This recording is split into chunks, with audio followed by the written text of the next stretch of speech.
Accountability.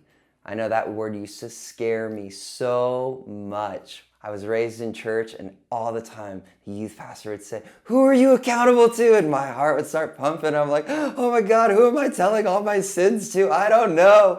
Constantly. That word, most of my junior high and high school life, that was a terrifying topic. That then, when I actually got into my first relationship, I was like, how do I do this well?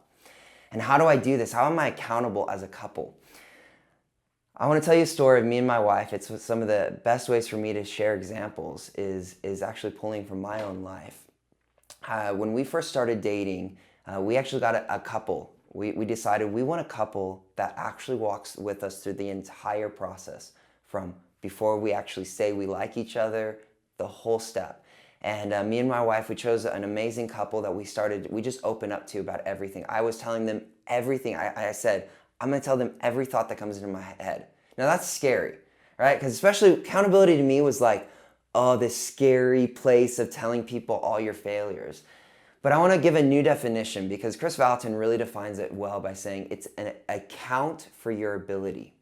It actually is account for your ability. It's what you're actually able to accomplish. And the only way you can actually accomplish successful, healthy relationships is when you open up to people and pull from their strengths.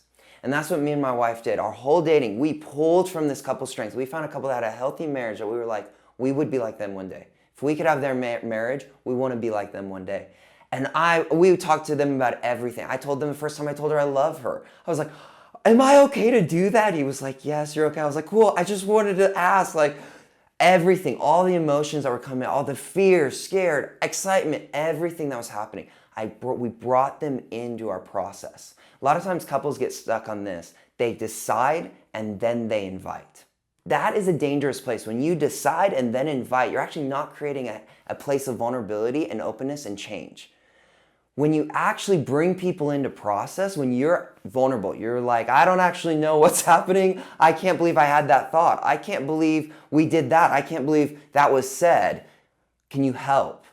That's real accountability and vulnerability, when there's process and somebody can actually speak into it. There's a couple of verses, Proverbs 19:20. Listen to advice and accept discipline, and at the end you will be counted among the wise. And then in Ecclesiastes 4:13, a poor yet wise lad is better than an old and foolish king who no longer knows how to receive instruction. A poor yet wise lad. And how are you wise? By listening to the advice and accepting discipline. And the only way you get there is when you invite people into your life. You invite people, that accountability in your friends.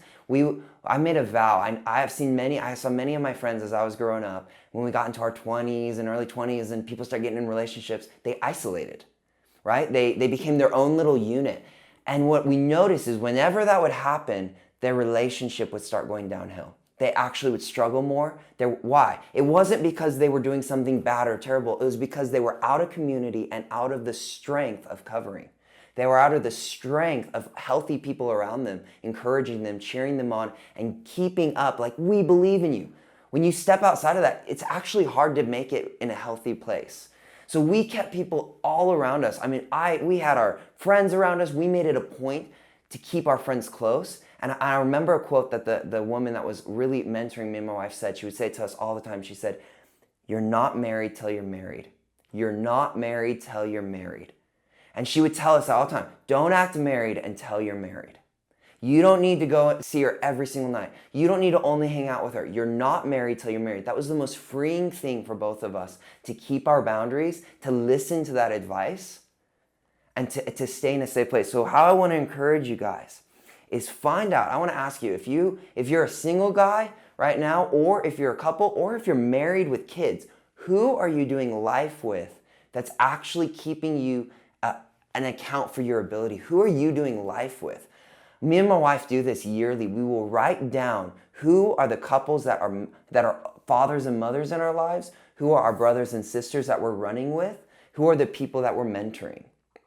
We do this every year. We'll go through this list and we'll say, who's the people that we know we're entrusting our lives to? Who's that brothers and sisters that are running alongside us, that are lending their strength?